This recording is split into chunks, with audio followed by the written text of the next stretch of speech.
अस्सलाम वालेकुम। आज मैं बनाने जा रही हूँ ऐसी डिफरेंट रेसिपी जो झटपट और घर की चीज़ों से इजीली बन जाएगी। और चूँकि आजकल गोश्त का सीज़न है तो कीमा तो हर घर में अवेलेबल होगा, तो इसके लिए मैंने लेना है कीमा ले लिया है। साथ में मैं इसमें डालूँगी प्याज डालने के बाद मैं इसमें डालूँगी लहसुन अदरक का पेस्ट। उसके बाद मैं इसमें ऐड कर दूँगी ज़ीरा और साबुत धनिया, जिससे मैंने रोस्ट करके क्रश कर लिया था। साथ में मैं इसमें ऐड कर दूँगी रेड चिली फ्लेक्स, कुटी हुई लाल मिर्च। नमक हम इसमें शामिल करेंगे हस्ब ज़ायका। काली मिर्ची हमने ले ली है हाफ़ टी स्पून के करीब। गरम मसाला हमने ले लिया है 1 टीस्पून।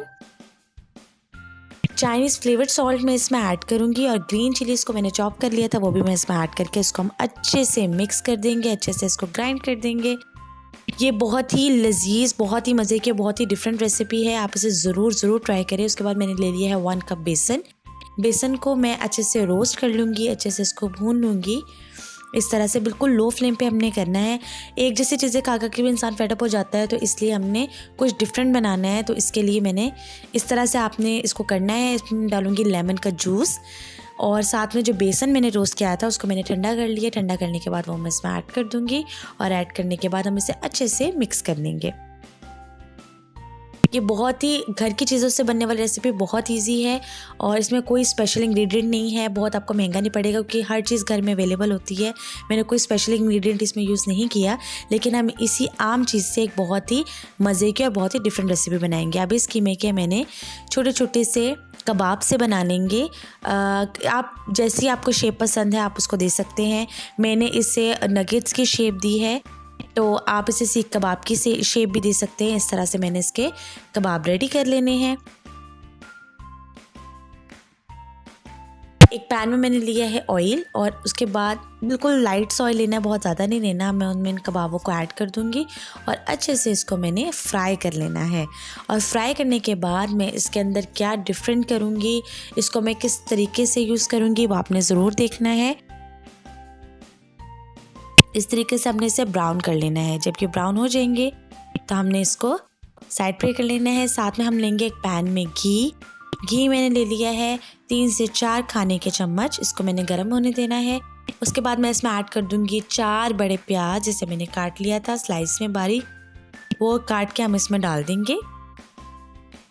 पुलाव, निहारी, ये चीज़ें हर घर में बनती हैं और खा के इंसान बोर भी हो जाता है, तो इसलिए कुछ डिफरेंट जो है वो ज़रूर ट्राई करना चाहिए।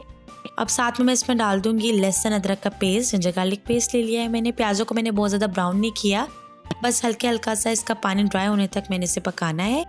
अच्छे से मैं इसे मिक्स कर दूंगी।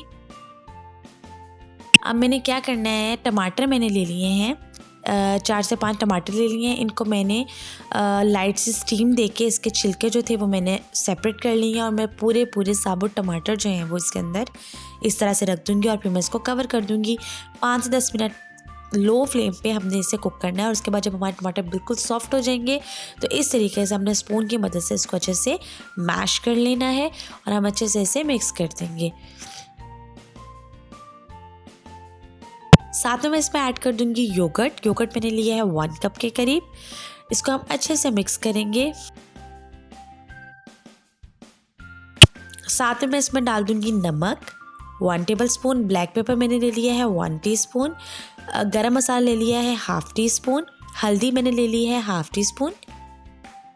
धनिया पाउडर जो होता है वो मैंने ले लिया है 1 टीस्पून। रेड चिली ले लिया है 1 टीस्पून। ये सब डालने के बाद हम इसे अच्छे से मिक्स करेंगे कि जब तक हमारे जो दही है और टमाटर है उसका पानी बिल्कुल ड्राई नहीं हो जाता। तो हमने इसको कवर कर देना है। अब देख सकते हैं हमारा जो ऑयल है वो सेपरेट हो गया है और जो हमारा मसाला है वो भी तकरीबन सब मिक्स हो गया है। अब हमने जो कबाब फ्राई किए थे वो हमने इस तरह से इसमें ऐड कर देने हैं। बहुत ज़्यादा इसको थिक भी नहीं रखना और ना ही बहुत ही ज़्यादा पतला रखना है। इसको हमने नॉर्मल सा रखना है। और साथ में इसमें ग्रीन चिलीज़ मैंने लंबी काट ली थी। अदरक को मैंने जूलियन कटिंग में कट कर लिया है। उसके बाद मैं इसे कवर कर दूँगी। कवर करके मैंने इसे 2 मिनट के लिए दम दिया। अब लेमन लेके वो मैंने इस पर गार्निश कर दिया है स्लाइस में, वो भी इसे 5 मिनट के लिए दम देंगे। कोयले का स्मोक जो है वो बहुत ज़रूरी है, कोयले का धुआं इसको देना बहुत ज़रूरी है। इससे बहुत ही मज़े की रेसिपी बनती है, पूरे मसाले में एक तरीके का फ्लेवर आता है। तो इसे ज़रूर ट्राई करें और अपने घर आने वालों को इम्प्रेस करें। और मेरे चैनल को लाइक करें, सब्सक्राइब करें और शेयर करें।